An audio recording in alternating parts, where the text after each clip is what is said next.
राधे राधे भक्तों, जय श्री कृष्णा। संतोषी माता व्रत की विधि एवं महात्म्य। संतोषी माता के पिता गणेश, माता रिद्धि सिद्धि, धन धान्य, सोना चांदी, मोती मूंगा, रत्नों से भरा परिवार। पिता गणेश की दुलार भरी कमाई, दरिद्रता दूर, कहल का नाश, सुख शांति का प्रकाश, बालकों की फुलवारी, धंधे में मुनाफे भरी कमाई, मन की कामना पूर्ण, शोक विपत्ति चिंता सब दूर। संतोषी माता का लो नाम, जिससे बन जाए सारे काम। बोलो संतोषी माता की जय। इस व्रत को करने वाला कहते व सुनते समय हाथ में गुड़ और भुने हुए चने रखे तथा सुनने वाले संतोषी माता की जय जयकार मुख से बोलते जाएं। कथा समाप्त होने पर हाथ का गुड़ चना गौ माता को खिलावे। कलश में रखा हुआ गुड़ चना सबको प्रसाद के रूप में बांट दें। कथा से पहले कलश को जल से भरें, उसके ऊपर गुड़ चने से भरा कटोरा रखें। कथा समाप्त कर आरती करने के बाद कलश के जल को घर में सब जगह पर छिड़के और बचा हुआ जल तुलसी की क्यारियों में डाल दे। ₹1.25 का गुड़ चना लेकर माता का व्रत करे। गुड़ घर में हो तो लेवे, विचार न करे, क्योंकि माता भावना की भूखी होती है, कम ज्यादा का कोई विचार नहीं। इसीलिए जितना बन पड़े श्रद्धा से समर्पित करें। श्रद्धा और प्रेम से प्रसन्न मन होकर ही सदैव व्रत करना चाहिए। व्रत के उद्यापन में 2.5 सेर खाजा, पूरी, खीर, चने का साग नैवेद्य रखे, घी का दीपक जलाकर संतोषी माता की जय जयकार बोले और नारियल फोड़े। इस दिन घर में कोई खटाई न खावे और न स्वयं खावे, किसी और दूसरे को भी न खाने दे। कुटुंबी के न मिले तो ब्राह्मण के, रिश्तेदारों के या पड़ोसियों के बालक बुलावे, उन्हें खटाई की कोई वस्तु न दे और भोजन कराकर यथाशक्ति दक्षिणा दे। नकद पैसे न देवे, किसी कोई वस्तु दक्षिणा में दे। व्रत करने वाला कथा सुन प्रसाद ले, एक समय भोजन करे, जिससे माता प्रसन्न होगी, दुख दरिद्रता दूर होगी तथा मनोकामना पूर्ण होगी। संतोषी माता की व्रत कथा। एक बुढ़िया थी, उसके 7 बेटे थे। 6 कमाने वाले थे, एक निकम्मा था। बुढ़िया माँ 6 पुत्रों की रसोई बनाती, भोजन कराती और पीछे से जो बचता उसे 7वें को दे देती थी। परंतु 7वां पुत्र बड़ा भोला भाला था, मन में विचार न करता। एक दिन वह अपनी बहू से बोला, देख मेरी माँ का मुझ पर कितना प्रेम है। वह बोली, क्यों नहीं, सबका बचा हुआ झूठा तुमको खिलाती है। वह बोला, ऐसा नहीं हो सकता, मैं जब तक अपनी आंखों से न देख लूं मान नहीं सकता। बहू ने हंसकर कहा, देख लोगे तो मान लोगे। कुछ दिन बाद एक बड़ा त्योहार आया। घर में 7 प्रकार के लड्डू और भोजन और चूरमे के लड्डू बने। वह परीक्षा लेने के लिए सिर दर्द का बहाना कर पतला कपड़ा सिर पर ओढ़कर रसोई घर में सो गया और कपड़े में से सब देखता रहा।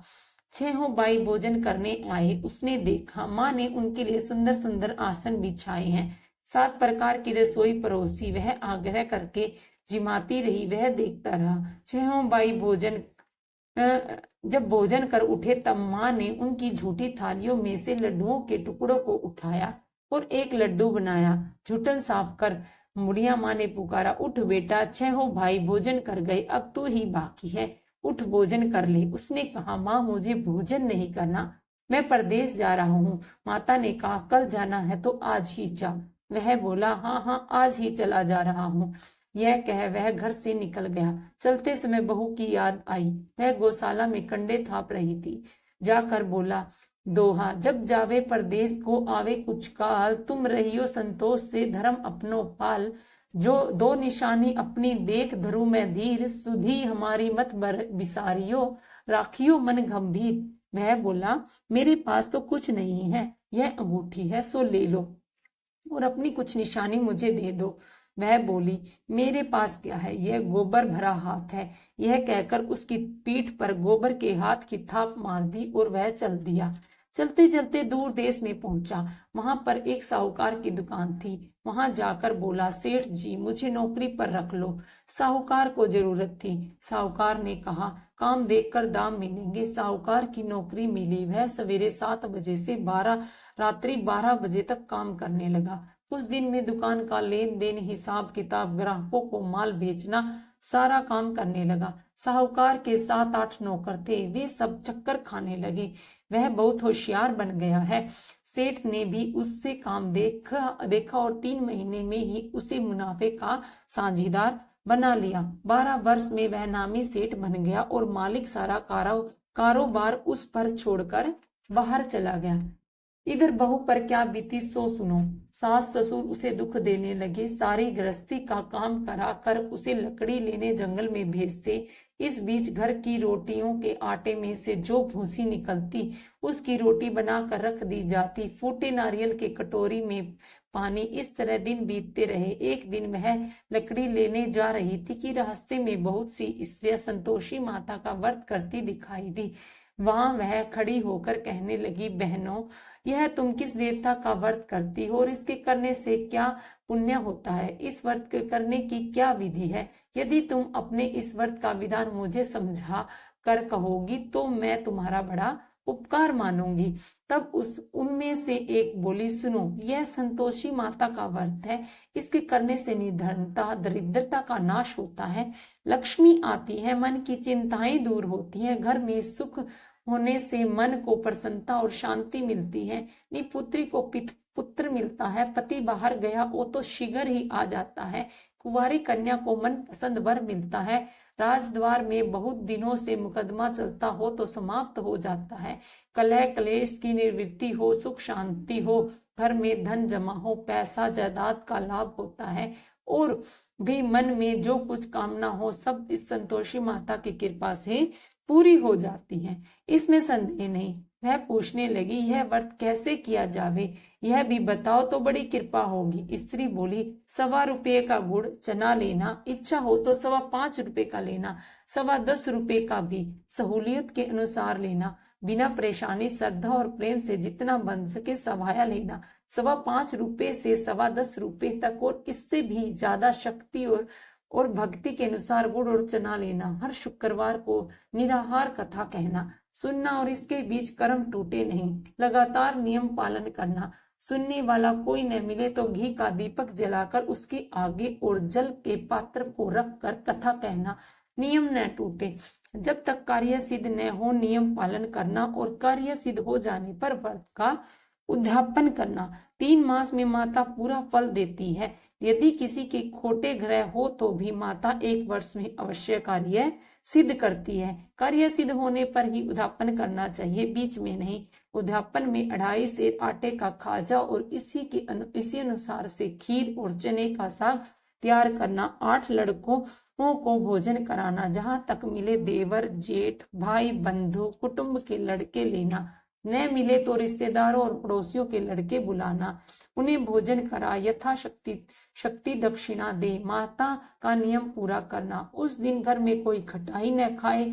यह सुन बुढ़िया की बहू चल दी, रास्ते में लकड़ी के बोझ को बेच दिया और उन रुपयों से गुड़ चना ले माता के व्रत की तैयारी कर आगे चली। सामने मंदिर देख पूछने लगी, यह मंदिर किसका है? सब कहने लगे, यह संतोषी माता का मंदिर है।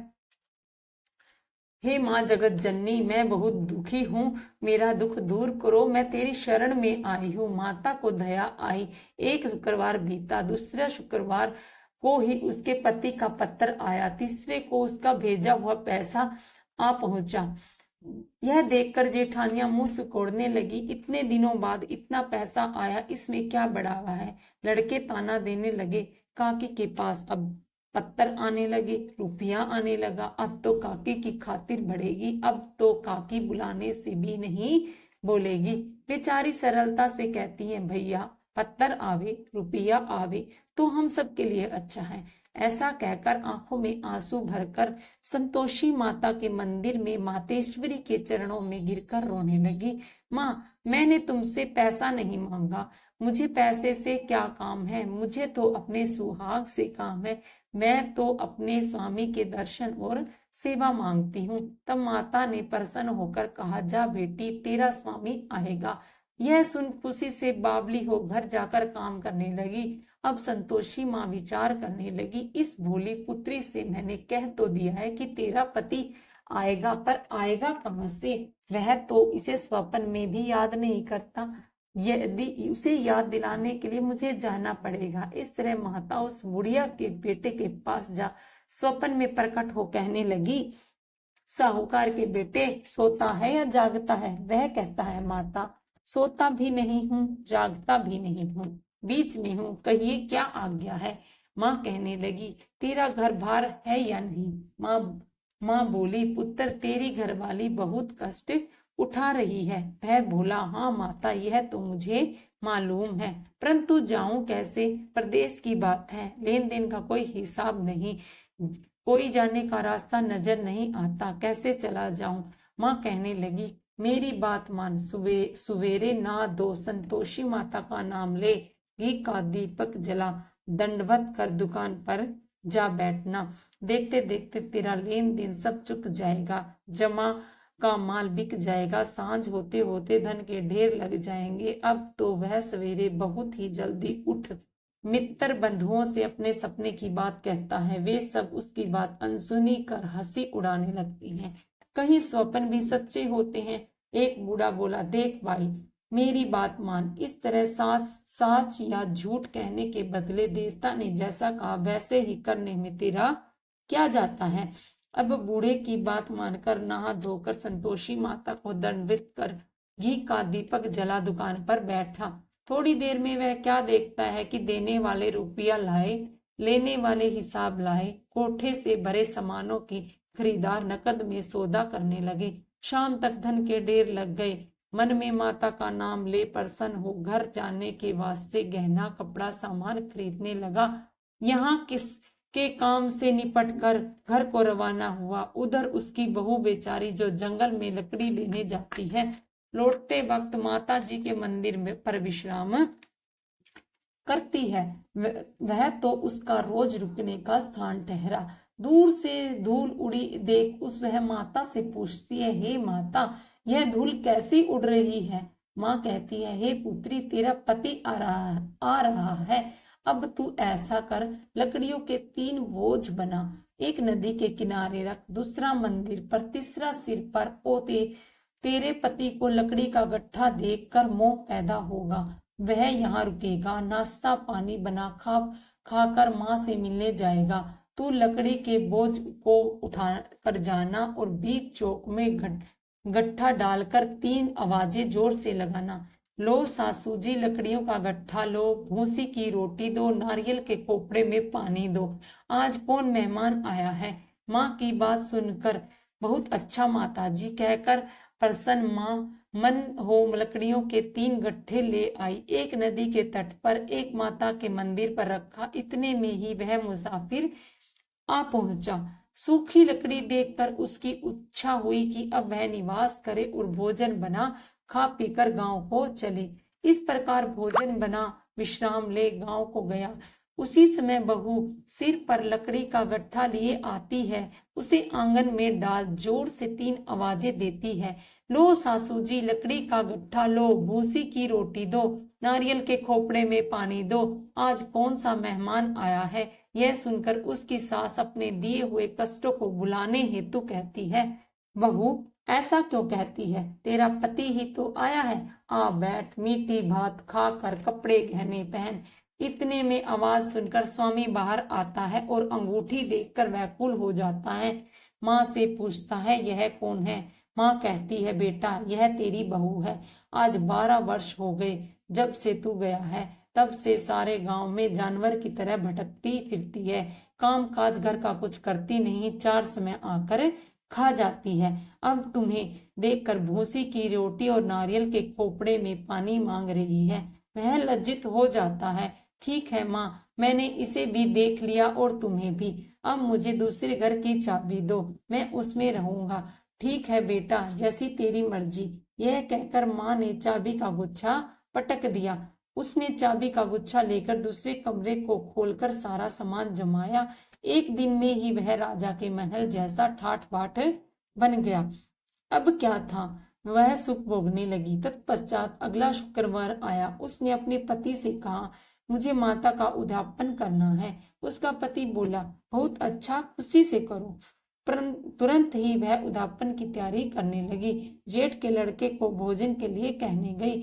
उसने मंजूर किया, परंतु पीछे जेठानी अपने बच्चों को सिखलाती है, देख रे, भोजन के समय सब लोग खटाई मांगना, जिससे उसका उद्यापन पूरा न हो। लड़के जीमने गए, खीर पेट भर कर खाई, परंतु बात याद आते ही कहने लगे, हमें कुछ खटाई खाने को दो, खीर खाना हमें भाता नहीं, देखकर अनुचित होता है। लड़के उठ खड़े हुए, बोले, पैसे लाओ। भोली बहू कुछ जानती न थी, सो उन्हें पैसे दे दिए। लड़के उसी समय उठ करके इमली ले खाने लगे। यह देखकर बहू पर माता जी ने कोप दिया। राजा के दूत उसके पति को पकड़ कर ले गए। जेठ जेठानी मनमाने खोटे वचन कहने लगे, लूट लूट कर धन इकट्ठा कर लिया है, सो राजा के दूत उसे पकड़ कर ले गए हैं। अब सब मालूम हो जाएगा जब जेल की रोटी खाएगा। बहू से यह वचन सहन नहीं हुए। रोती रोती माता के मंदिर में गई और कहने लगी, माता तुमने यह क्या किया, हंसा कर क्यों रुला दिया। माता बोली, पुत्री तूने उद्यापन करके मेरा व्रत भंग किया है, इतनी जल्दी सब बातें भुला दी। वह कहने लगी, माता भूली तो नहीं हूँ, मैं ही कुछ अपराध किया है, मुझे तो लड़कों ने भूल में डाल दिया, मैंने भूल में उन्हें पैसे दे दिए, मुझे क्षमा करो। माँ बोली, अब भूल मत करना। वह बोली, अब भूल नहीं होगी, अब बताओ वे कैसे आवेंगे। माँ बोली, पुत्री जा, तेरा पति तुझे रास्ते में आता मिलेगा। वह निकली, रास्ते में पति आता मिला। उसने पूछा, कहाँ गए थे। वह कहने लगा, इतना धन जो कमाया है उसका टैक्स राजा ने मांगा था, वह भरने गया था। वह प्रसन्न हो बोली, भला हो, अब घर चलो। कुछ दिन बाद फिर शुक्रवार आया। वह बोली, मुझे माता का उद्यापन करना है। पति ने कहा, करो। वह फिर जेठ के लड़के को भोजन कहने लगी। जेठानी ने एक दो बातें सुनाई और लड़कों को सिखा दिया कि तुम लोग पहले ही खटाई मांगना। लड़के खाना खाने से पहले ही कहने लगे, हमें खीर खाना भात नहीं भाता, जी बिगड़ता है, कुछ खटाई खाने को दो। बहू बोली, खटाई किसी को नहीं मिलेगी, खाना है तो खाओ। यह कहकर ब्राह्मण के लड़के बुलाकर भोजन कराने लगी। यथाशक्ति दक्षिणा की जगह एक एक फल उन्हें दिया, जिससे संतोषी माता प्रसन्न हो गई। माता की कृपा होते ही 9वें मास उसे चंद्रमा के समान एक सुंदर पुत्र प्राप्त हुआ। पुत्र को लेकर प्रतिदिन माता के मंदिर में जाने लगी। माँ ने सोचा कि यह रोज आती है, आज क्यों न मैं इसके घर चलूं, इसका आसरा देखूं तो सही। यह विचार कर माता ने भयानक रूप बनाया। गुड़ और चने से सना मुंह, ऊपर से सूंड के समान होठ, उस पर मक्खियां बिना रही थी। देहरी पे पैर रखते ही उसकी साथ चिल्लाई, देख रे, कोई चुड़ैल डाकिनी चली आ रही है, लड़कों इसे भगाओ, इसे भगाओ, नहीं तो किसी को खा जाएगी। लड़के डरने लगे, चिल्लाकर खिड़कियां बंद करने लगे। बहू रोशनदान में से देख रही थी, प्रसन्नता से पगली होकर चिल्लाने लगी, आज मेरी माता मेरे घर आई है। यह कहकर बच्चे को दूध पिलाने से हटाती है। इतने में सास का क्रोध फूट पड़ा, मेरी बहू इसको देखकर कैसी उतावली हुई जो बच्चे को पटक दिया। इतने में माँ के प्रताप से जहां देखो वहां लड़के ही लड़के नजर आने लगे। बहू बोली, माँ जी, मैं जिनका व्रत करती हूँ ये वही संतोषी माता है। इतना कह झट से सारे घर के कबाड़ खोल दिए। सबने माता के चरण पकड़ लिए और विनती कर कहने लगे, हे माता, हम मूर्ख हैं, हम अज्ञानी हैं, तुम्हारे व्रत की विधि हम नहीं जानते, तुम्हारा व्रत भंग कर हमने बड़ा अपराध किया है। हे माता, आप हमारे अपराध को क्षमा करो। इस प्रकार माता प्रसन्न हुई। हे माता, बहू को जैसा फल दिया वैसा सबको देना। जो यह कथा सुने या कहे उसका मनोरथ पूर्ण हो। बोलो संतोषी माता की जय। दोहा, ग्रंथ करोड़न ने में कहा है कि ये सबका सार ब्रह्म सत्य जग झूठ है, जीवन ही ब्रह्म निहार। जीवन से जी जीवित जगत, माता खेलत खेल, ब्रह्म रूप पहचान लो, कटे जगत के की जेल। माता को भोग लगाते समय की गई विनती। भोग लगाओ मैया योगेश्वरी, भोग लगाओ मैया भुवनेश्वरी, भोग लगाओ माता अन्नपूर्णेश्वरी, मधुर पदार्थ मन भावे, थाल सजाऊं खाजा खीर, प्रेम सहित विनती करूं धर धीर, तुम माता करुण गंभीर, भक्त चना गुड़ प्रिय पाए, शुक्रवार तेरो दिन प्यारो, कथा में पधारो दुख टारो, भाव मन में तेरो न्यारो, मन मोहे हे सुख प्रकट आयो। संतोषी माता की आरती। जय संतोषी माता, जय संतोषी माता, अपने सेवक जन को सुख संपत्ति दाता। ओम जय संतोषी माता, सुंदर चीर सुनहरी, माँ धारण कीनो, हीरा पन्ना दम के तन सिंगार ली हो। ओम जय संतोषी माता, गेरौ लाल छटा, धवनी वदन कमल सोहे, मंद हस्त करुणामयी, त्रिभुवन जन मोहे। ओम जय संतोषी माता, स्वर्ण सिंहासन पर बैठी, चवर डुरे प्यारे, धूप दीप नवेद मद मेवा भोग धरे न्यारे।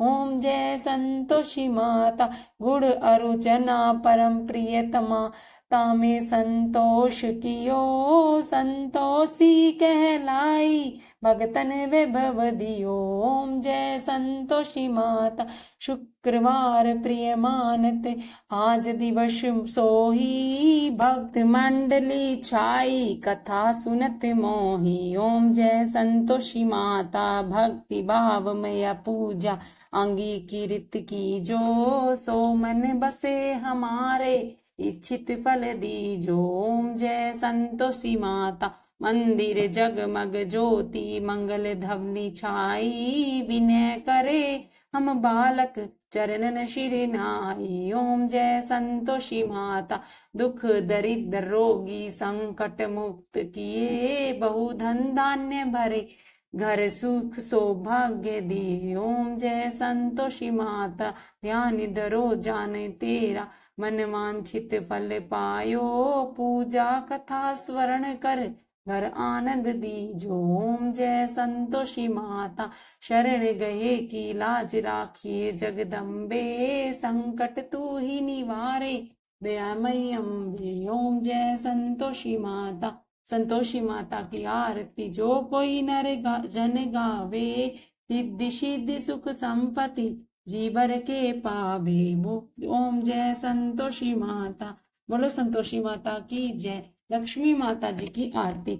ओम जय लक्ष्मी माता, मैया जय लक्ष्मी माता, तुमको निश दिन सेवत, हर विष्णु विधाता। ओम जय लक्ष्मी माता, उमा रमा ब्रह्माणी, तुम ही जग माता, सूर्य चंद्रमा ध्यावत, नारद ऋषि गाता। ओम जय लक्ष्मी माता, दुर्गा रूप निरंजनी, सुख संपत्ति दाता, जो कोई तुमको ध्यावत, रिद्धि सिद्धि धन पाता। ओम जय लक्ष्मी माता, तुम पाताल निवासिनी, तुम ही शुभ दाता, कर्म प्रभाव प्रकाशिनी, भवनिधि की त्राता। ओम जय लक्ष्मी माता, जिस घर में तुम रहती, सब सद्गुण आता, सब संभव हो जाता, मन नहीं घबराता।